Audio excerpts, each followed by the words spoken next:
Ladies and gentlemen, welcome to the Psychotherapist Podcast. This is part 1 of a 4-part series of episode 8 of my real-life psychotherapy sessions with my co-host, Dr. Bob. I am your host, Malcolm Clancy. I am your psycho. I am your guinea pig on the altar of psychoanalysis this morning, day, evening, whatever time it is for you. We're going to get into some stuff about agenda items. So if you can listen to any part you like, but this is a good part to start with. You can listen to them in chronological order. You'll probably thank yourself for listening to everything, every second. Anywho, so we talk about a post-pandemic world, something I think we can all relate to. Speaking of which, we also discuss MS-13 coming through your home and killing you and selling drugs to your dead body. Something we can all relate to. Now, this is a bit of a special episode, this first part at least. As far as it has set a world record for how many little censorship I have had to insert in because things got a little too real, a little too personal. I normally share 99%. I'm an open book. I don't care. It's all entertainment. It's all a bit, I swear. But on this particular episode, this particular time and place, I set a world record for any... It's probably more censorship chimes than we've done in our entire catalog combined. 9. That's right. 9.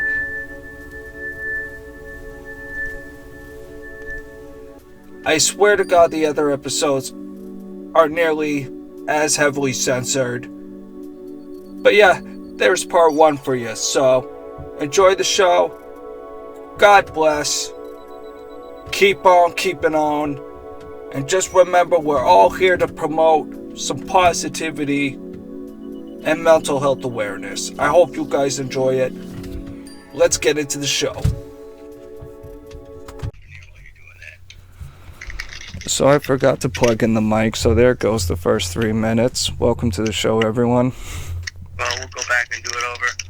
Well, we just off mic just discussed that we wanted to start off our session with just planning our key points that we want to address, so we make sure we cover that. And number 1 was my reacclimation from the COVID. Bob, do you want to just talk a little bit about that, because we're, your clients, it's been something that was you suggested because it's very much been on your radar. Yes, it's a predominant theme with my clients, patients, yes. Right. Reacclimation, readjustment, call it what you will. Right. From the COVID, but it's like a phase. People having to adjust to another phase rapidly and unexpectedly for many. So, yes, that's my focus. Yeah, and I think it's the broad concept of why people think MS-13 are coming through their window, but we'll get into that. Yeah, and our other big agenda item was just my plans for the future and what I'm doing with my life. So that's about all. That's our main focus for right now. So let's do it. Plenty, and I don't know what else you have. I think you started to say you were pissed. Oh, let me just redo the plug real quick. Mm-hmm. My apologies. I'll make it quick. So for the audience, I did a pod that failed talking about Jeffrey Toobin, the guy who was caught on a Zoom call, tubing his tube during a work break, and I did a 18-minute reaction video to the interview. It's going to be phenomenal. And upcoming, I have a more serious podcast about Hunter Biden saying the N-word, but it's going to be a lot of fun. I'm going to do live readings. I'm going to say the actual word. It's going to be great. Stay tuned. All right, okay, I'm done. Let's get to it, Bob. And that will be on Malcolm Clancy TV. Yep, on YouTube, and hopefully one day on Apple and Spotify and all that shit, but not yet. Okay. All right, so reacclimation, go. You said I'm pissed. I am pissed No. because said I don't give a shit if they're on Pluto. Obviously, we don't need to necessarily get the pitchforks and flamethrowers, but it seems the forces of darkness are upon us. Okay. Are you surprised? A little bit, yeah. Okay.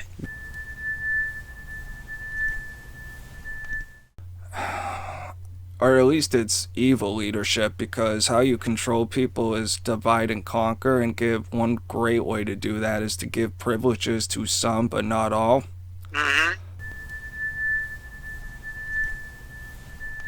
Like, and being able to actually just feel like a fucking human being every now and then, Mm-hmm. as opposed to just a fucking babysitter for 3 adults. And that's, so I'm going to jot this down as a third agenda item that we'll get to later, but there was a bit of a fight last night. It wasn't catastrophic, but I'm just writing this down in front of me so we don't forget. Go ahead. Fight where?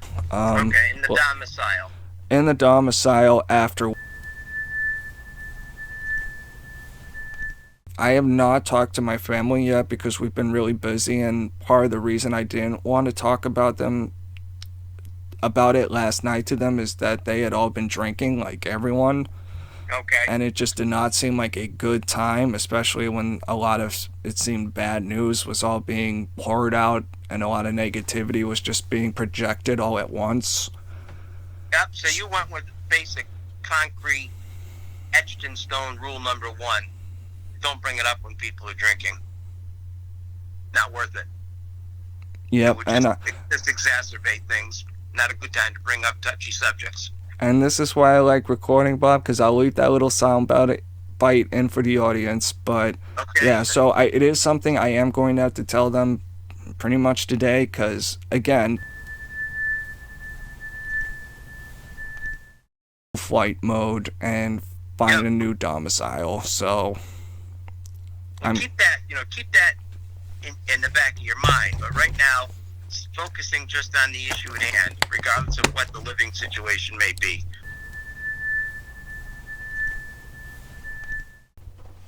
I mean, that has to be right up there among the most stressful. I suppose the size and like what problems people got, but I can absolutely see it being a nightmare. Oh, yeah. Yep. Yeah. So that's the situation. So that's kind of where I'm at with reacclimation, and I think the stronger impulse is to adapt rather than flee to a new habitat. Yep. And we can talk about that with agenda item 2 with my plans, but I was wondering if you wanted to finish off with any closing thoughts about reacclimation and your patients and what you've been experiencing. Like, how has it been for you?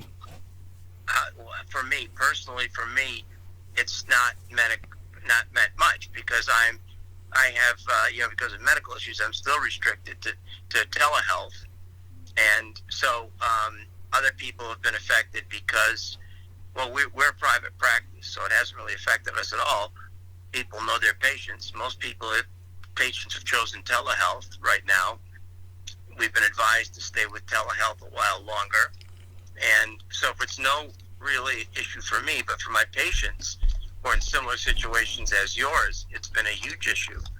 They're mostly all pissed and angry because whatever changes took place rapidly and quickly and without any input from them. I'm talking about, I can just name 3 professions off the top of my head: real estate, medicine, and law. Yeah, another person in a legal works in legal stuff. And all of their companies just basically,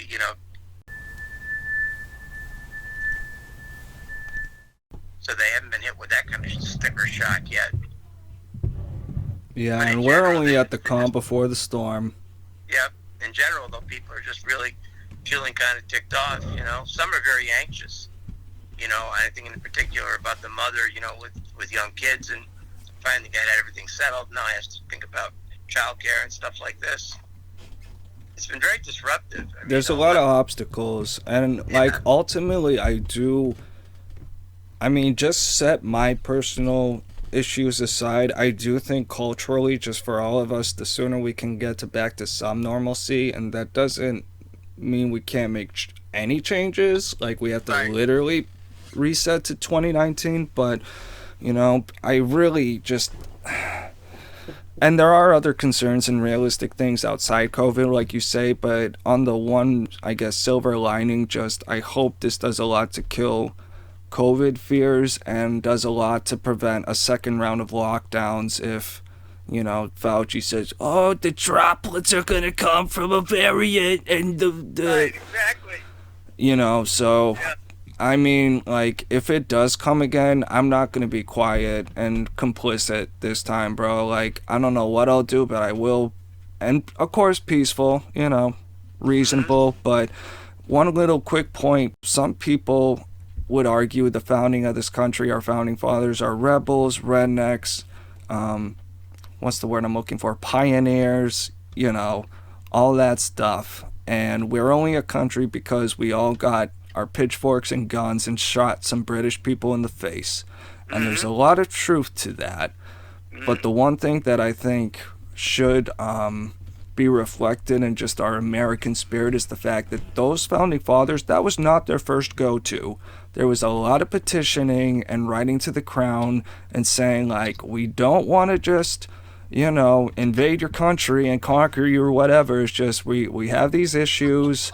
And if you're going to be a good king, you'll listen to your, subjects and blah, blah, blah. And, okay, you're not working with us. We'll write again and write again. And, okay, like, all right, maybe we'll start a tea party and dump some shit over. Maybe we'll do this. And then it escalates and it happens over years. It's not like everyone woke up one day and just said, taxes on tea, get the guns. Right, yes, exactly. It's not an overnight issue. Yeah. Excellent point. Yeah, so do you want to move on to Agenda 2? Yeah, well, I want to move on to what your reaction, what other thoughts and plans you have. Well, that is Agenda 2 is my plan, so do you want to take a quick... Yes, definitely. Let's go. Let's move it over. All right, let me just pause the tape real quick.